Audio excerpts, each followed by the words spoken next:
हम लोग आ गए हैं क्वेश्चन नंबर 3.4 पे। एरोडोफ सॉल्यूशन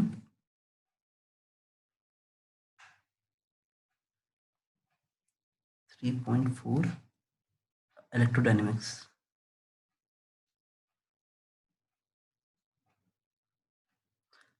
आइए देखते हैं क्वेश्चन क्या कहना चाहता है। क्वेश्चन कह रहा है two positive charges are located at radius vector r1 and r2 having name q1 and q2।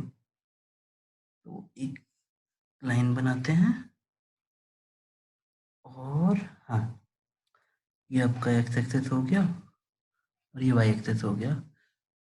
हम लोग 2D में ही मान लेते हैं। यहाँ पे एक चार्जेस q1 है और कहीं भी दूसरी जगह चार्जेस q2 ले लो। क्वेश्चन में दिया है ये r1 है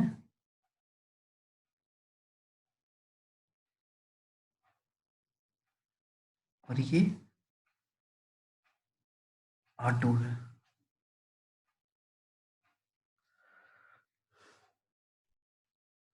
अब क्वेश्चन में दिया हुआ है कि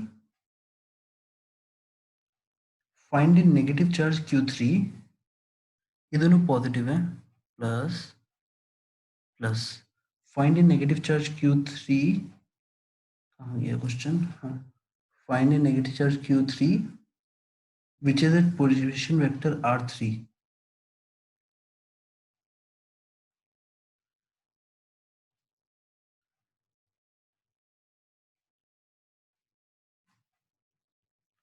अब देखो, हमको ऐसा बोला गया है कि हमें कहीं q3 लिखना है। q3, ये क्वेश्चन में ऑब्जेक्टिव क्या दिया है कि q3 किसी ऐसी जगह रखना है और ये नेगेटिव है। We have to place q3, ऐसा दिया है, देखो बेटा, find A negative charge q3 and A radius vector r3 of which it is placed for the force acting on the each of the charge will be 0। देखो बेटा, एक simple सी बात समझो, यहाँ आपको, हमको पता है हर चीज बेसिक डेफिनेशन से कनेक्ट करनी होती है। मुझे पता है कि इन दोनों की, जैसे Q2 Q1 पे जो फोर्स लगाएगा वो away from the line joining between them लगाएगा। देखो, Q1 जो Q2 पे फोर्स लगाएगा अवे फ्रॉम लगाएगा। अगर हम डेफिनेशन भी जाते हैं कूलम्ब्स लॉ की, तो लाइन जॉइनिंग देम के लॉन्ग लगता है। तो जब ये फोर्स, अब अगर मैं Q1 को एलोन ऑब्जर्व करूं, तो जब Q1 पे फोर्स Q2 द्वारा ये वाला लग रहा है, तो Q3 इसका अपोजिट लगना चाहिए, और फॉर दैट लॉजिक Q3 को इस लाइन पे आना पड़ेगा। Q3 must be here. ये बच्चों के मन में ख्याल आएगा ना, ये कोलिनियर क्यों लेंगे हम लोग Q1 Q2 Q3 को। उन्होंने बस कह दिया कि Q3 एक ऐसा नेगेटिव चार्ज है जो भाई फोर्स इक्विलिब्रियम लाए। मतलब Q1 पे भी नेट फोर्स कितना है, net force on Q1, net force on Q1 will be 0 and net force on Q3 will be 0। Question में ये लिया है, तो हमें Q3 को रखना पड़ेगा उसके लाइन जॉइनिंग बिटवीन देम में, और Q3 का रेडियस वेक्टर हमें क्वेश्चन में दिया है R3। थोड़ा सा मैं इसको साफ सफाई कर लेता हूँ, अच्छा दिखना चाहिए।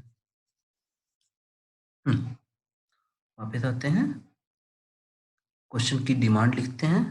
क्वेश्चन की डिमांड थी, अच्छा इसको भी मिटा लेते हैं, थोड़ा और साफ सफाई रखते हैं। हमने सबसे पहला पॉइंट ये एक्सप्लेन किया कि क्यों ये तीनों चार्जेस कोलिनियर होंगे। अब मैं इस पॉइंट पे आता हूँ कि क्वेश्चन की डिमांड क्या है। हर एक चार्ज पे नेट फोर्स 0 लगना चाहिए ऑन ऑल द चार्जेस, ये क्वेश्चन की कंडीशन है। और हमें निकालना क्या है, हमें R3 निकालना है और Q3 निकालना है क्वेश्चन के हिसाब से। और इस क्वेश्चन की लर्निंग क्या है, वेक्टर नेचर फोर्स का, कूलम्ब फोर्स का वेक्टर नेचर, मतलब वो कहाँ लगता है, long the line joining them लगता है चार्जेस के। चलो देखते हैं, थोड़ा सा आगे बढ़ते हैं। सबसे पहले मैं Q3 पे लगने वाले चार्ज पे ध्यान दूंगा। Q3 पे कितना फोर्स लग रहा है, by Q1 and Q2। I will assume that this distance will be x and this distance will be y. तो मैं मान के चलूंगा बेटा, आप लोगों ने पढ़ा होगा ट्रायंगल लॉ में, या मैं बता देता हूं, किसी भी ट्रायंगल में सम ऑफ एंटी क्लॉकवाइज, सपोज जैसे ये ट्रायंगल मुझे दिख रहा है, मुझे दिख रहा है ये एक्स वेक्टर ऐसे जा रहा है, वाई वेक्टर ऐसे जा रहा है और जेड वेक्टर ऐसे जा रहा है, तो मैं ऐसे बोलूंगा सम ऑफ एंटी क्लॉकवाइज, या देखो यहाँ पे ये दोनों क्लॉकवाइज हैं, it is equal to sum of anti clockwise vector, यानी X plus Y equal to Z vector बेटा। यानी हम सिंपली ऐसा बोल सकते हैं कि किसी भी ट्राइंगल में या किसी भी पॉलीगन के लिए ट्रू होता है if sum of anti clockwise is always equal to clockwise. अब इस इंफॉर्मेशन का हम फायदा उठाएंगे इस क्वेश्चन में और देखते हैं बेटा। और हमारा मेन टारगेट क्या है, R3 and Q3 by this knowledge, net force 0 है। हम लोग बिल्कुल सिंपल सिंपल फॉर्मूले यूज करेंगे जैसे कूलम्स लॉ ओनली। तो व्हेन आई सी Q3 को Q1 खींच रहा है, थोड़ा सा कलर चेंज करते हैं बेटा, येलो येलो लेते हैं। Q3 को Q1 ऊपर बुला रहा है, इधर आओ, Q2 नीचे बुला रहा है, और ये कहीं नहीं जा सकता क्योंकि दिया हुआ है कि हर एक चार्ज इक्विलिब्रियम में है। अब एक काम करते हैं, ऐसे लिख देते हैं K into Q1 Q3 by x square. बेटा हमें आंसर एक्स के और वाई की फॉर्म में नहीं लाना है, क्योंकि हमें सिर्फ R1 R2 as a given है, एक्स वाई हमने एज्यूम किया है ये डिस्टेंस, और यहाँ पे है कि Q2 Q3 और बाई वाई स्क्वायर।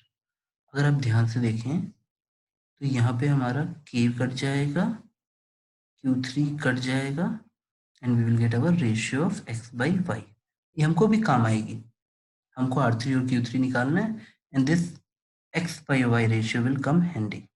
कितना मिला बेटा, x बाई वाई रेशियो में मिला Q1 बाई Q2 का रूट। हाँ, ये फर्स्ट इक्वेशन होगी जो आपको समझनी है। एक सेकेंड, हाँ, अब देखो हमें ये समझ आ गया पहली इक्वेशन में। अब हमको कुछ कुछ बातें और भी पता है, वो लिख लेते हैं। जैसे आपको ये प्रॉपर्टी पढ़ाई ना, sum of anti clockwise equal to clockwise, और अब इसको यूज करें इन सब ट्रायंगल्स में। यहाँ पर अगर आप ध्यान से देखोगे तो आर इस ट्रायंगल में, इस वाले ट्रायंगल में, यहाँ वाले में R1 plus X, R1 plus X equal to R3। तो x विल बी सिंपली आपका R3 माइनस R1। यहाँ पे हम पुट भी करेंगे, x की वैल्यू हमारी कितनी आई, R3 माइनस R1। अब यहाँ पे हम y की वैल्यू देखते हैं। बेटा देखो ये बीच वाला R3 है, ये R2 है, अब और ये y है, तो हमको मिलेगा R3 plus Y equal to R2। तो y विल बी, देखो बेटा R3 plus Y equal to R2, तो y will be simply our, देखो इस ट्रायंगल में देखो sum of anti clockwise, clockwise कौन कौन सा है, R3 and y will be R2 minus R3। देख लेना बेटा, कोई सिली मिस्टेक हो तो आप खुद से कर लेना। हाँ, अब मैं y की जगह पुट कर रहा हूँ R2 माइनस R3, ठीक है। अब मेरे को यहाँ से अगर मैं सिंपल कंपैरिजन करूँगा तो देखो R3 को अगर मैं इससे इक्वेट कर दूँ, अच्छा यहाँ पे मैंने जब Q3 काट दिया था तो मुझे यहाँ Q1 लिखना चाहिए था। हाँ, अगर मैं इससे कंपेयर करूँ तो I can get my R3, तो मेरा एक पार्ट डन हो गया। I would be needing R3 हमारा एक पार्ट आ गया। अब हमारा R3 आ चुका है और x बाई वाई रेशियो आ चुका है। अब हमारा दूसरा टारगेट क्या है बेटा, Q3 निकालना। देखो यहाँ पे Q3 कट गया था, कहाँ नहीं कटेगा, जब मैं फोर्थ इक्विलिब्रियम ऑफ Q1 देखूंगा। पहली बार मैंने किस पे इक्विलिब्रियम देखा था, Q3 पे थे, हमने Q3 को नेट फोर्स 0 में डाला था। अब हम Q1 को डालेंगे, जब हम Q1 को नेट फोर्स 0 में डालेंगे तो Q3 नीचे बुलाएगा और Q2 ऊपर ढकेलेगा। तो Q2 की वजह से जो फोर्स आएगा वो आ जाएगा K Q1 Q2 by x plus Y का स्क्वायर। और बेटा जो अपना Q3 है जो नीचे बुलाएगा, डिस्टेंस देखो कितना है x। मैं Q1 को स्टडी कर रहा हूँ बेटा, Q1 पे नेट फोर्स 0 कर रहा हूँ। पहले मैंने देखा बाई Q2, देखो Q2 से दूरी कितनी है, x प्लस वाई दोनों लेंगे। और अब Q3 की बारी k, Q1 Q3, हमारा लक्ष्य क्या है बेटा, Q3 निकालना। R3 हमने यहाँ से निकाल लेंगे, this equation will give us R3। अब हम Q3 के पीछे पड़े हैं और यहाँ पे आ जाएगा x स्क्वायर। अगर आप यहाँ से k Q1 काट दें तो आपको मिलेगा Q, therefore you will get Q2 इतना है बेटा।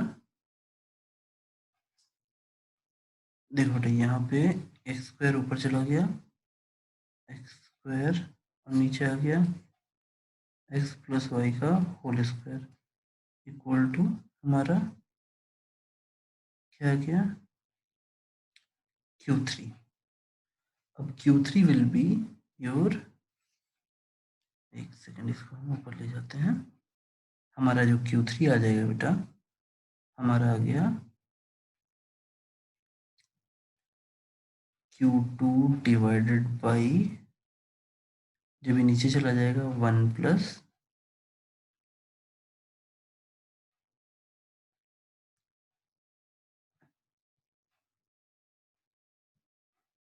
हाँ ये आ जाएगा 1 प्लस वाई बाई एक्स का होल स्क्वायर।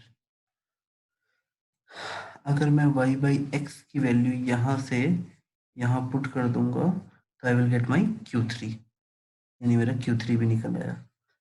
देखो बेटा स्टार्टिंग से हमें क्या क्या इन्फॉर्मेशन पता होनी चाहिए कि sum of anti clockwise is equal to clockwise. हमें और क्या इन्फॉर्मेशन पता होनी चाहिए थी कि जितने भी कूलम्ब फोर्स लगते हैं वो along the line joining between two charges लगते हैं। देखो, और फोर्स इक्विलिब्रियम जब किसी एक चार्ज पे लेते हैं तो वहाँ मौजूद सारे चार्जेस से लेते हैं। यही पॉइंट्स थे बेटा। जब आपने पहली बार Q3 पे फोर्स इक्विलिब्रियम लिया तो हमें x बाई वाई रेशियो मिला। जब आपने Q1 पे फोर्स इक्विलिब्रियम लिया तो हमको Q3 की वैल्यू मिल गई। ठीक है बेटा, ये क्वेश्चन खत्म होता है अब।